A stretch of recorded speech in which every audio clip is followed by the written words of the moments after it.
دوستو stay with وڑائش میں شامدید. میں ہوں ذکی الرحمان وڑائش. 1843 میں کارل مارکس جرمنی چھوڑ کر اپنی بیوی جینی کے ساتھ فرانس کے شہر پیرس آ گیا. یہاں وہ اپنے دوست آرنر روج کے ساتھ مل کر ایک جریدہ نکال رہا تھا. دونوں دوستوں نے طے کیا کہ وہ اس کتابچے کی 3000 کاپیاں چھپوا کر جرمنی میں سمگل کر دیں گے. اس طرح یہ لوگ حکومتی سینسرشپ سے بچ کر عوام کے ذہنوں تک پہنچ جائیں گے. وہ نہیں جانتے تھے کہ جرمن انٹیلیجنس پیرس میں بھی ان کی نگرانی کر رہی ہے. جب کارل مارکس اور آرنلڈ نے یہ کتابچے جرمنی سمگل کرنے کی کوشش کی تو اس کی 2000 کاپیاں بارڈر پر ہی پکڑی گئیں. صرف 1000 کاپیاں جرمنی میں سمگل ہو سکیں.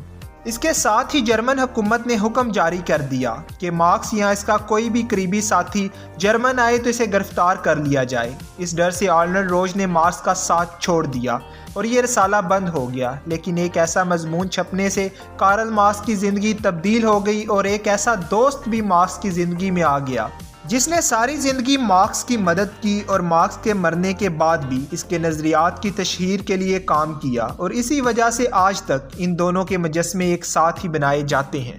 یہ دوست فریڈرک اینگلز تھا. اینگلز کا باپ ایک دولت مند صنعت کار تھا، لیکن اینگلز کا رجحان سیاست کی طرف زیادہ تھا اور وہ معاشرے میں ایک انقلاب لانا چاہتا تھا. اور کارل مارکس اینگلز کے اکنامک مضامین سے متاثر بھی تھا اور مارکس نے پہلی بار اکانومی کو صحیح طریقے سے پڑھنا شروع کیا اور اکنامی کی باریکیوں کو جاننے کے بعد اسے احساس ہوا کہ انسانیت کی بہتری کا راستہ معیشت سے ہو کر ہی گزرتا ہے.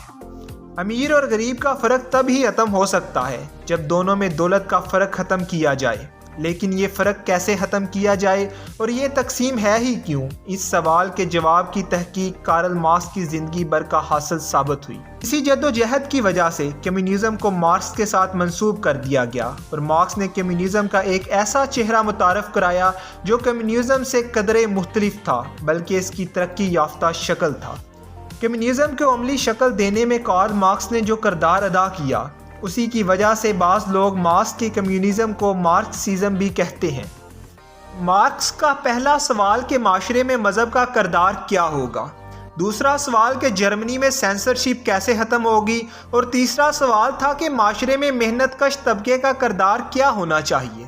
جہاں تک معاشرے میں خدا کے کردار کا تعلق تھا تو مارکس نے اس حوالے سے عظیم جرمن فلاسفر ہیگل کو دھیان سے پڑھا اور کچھ عرصے اس کا بہت بڑا مداح بھی رہا.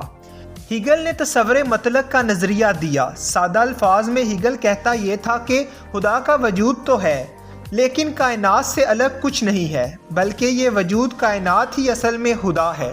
اور وہ یہ بھی سمجھتا تھا کہ خدا نے انسان کی کوئی ایسی تقدیر یا قسمت نہیں بنائی جس کا انسان پابند ہو گیا ہو. انسان اپنی عقل اور شعور سے خود زندگی کا راستہ بناتا ہے، یعنی وہ اپنے اچھے اور برے کا خود ذمہ دار ہوتا ہے بغیر کسی آفاقی مداخلت کے. ہیگل کے فلسفے کو کارل مارکس پسند تو بہت کرتا تھا لیکن اسے کائنات اور خدا کے ایک ہونے کی بات زیادہ متاثر نہیں کرتی تھی، بلکہ وہ دوسری بات یعنی انسان کی عقل و شعور کے آزاد ہونے کی بات کو زیادہ لوجیکل سمجھتا تھا. ہیگل کے علاوہ اس نے ایک جرمن فلاسفر فیور مارک کی کتاب دی سینس آف کرسچینٹی کا بھی مطالعہ کیا تھا. اس کتاب میں فیور مارک نے خدا کے وجود سے ہی انکار کر دیا تھا. اس نے کہا تھا کہ مذہب اور خدا دراصل انسانی ذہن کی تخلیق ہیں جنہیں انسان نے اپنی ضرورت کے لیے اپنی سوچ سے پیدا کیا ہے. اس نے لکھا تھا کہ نیچر اور انسان سے باہر یعنی مادے سے باہر کسی چیز کا بھی وجود نہیں ہے. جو کچھ ہے وہ مادے کا محتاج ہے، یہاں تک کہ انسانی سوچ بھی، ذہن بھی مادے کی شکل میں موجود ہے تو اسی وجہ سے اس میں سوچ ہے، ورنہ خیال اور سوچ کا کوئی الگ سے وجود نہیں ہے. کارل مارکس کو فیور مارک کا فلسفہ ہیگل کی نسبت کچھ زیادہ لوجیکل لگا، چنانچہ اس نے ہیگل کے فلسفے سے خدا کے وجود کو چھوڑتے ہوئے صرف آزاد انسانی شعور والی بات سے اتفاق کیا. اس نے ہیگل کے فلسفے میں اور بھی تبدیلیاں کی. اس نے معیشت اور پیداواری ذرائع کے ساتھ جوڑ کر اپنے نئے خیالات کو ترتیب دیا. اس لیے مارکس اکثر کہا کرتا تھا کہ ہیگل کا فلسفہ سر کے بل کھڑا تھا لیکن میں نے اسے سیدھا کر دیا ہے. کارل مارکس کو اپنے دوسرے سوال یعنی سینسرشپ کے خاتمے کا جواب بھی مل چکا تھا، یعنی وہ سمجھ گیا تھا کہ سرمایہ دار طبقہ انقلاب کے بغیر سینسرشپ کے خاتمے پر رضامند نہیں ہوگا. تیسرا سوال کہ محنت کش طبقہ معاشرے میں کہاں فٹ ہوتا ہے، اس کا جواب بھی مارکس کو اکانومی کے مطالعے کے دوران مل گیا.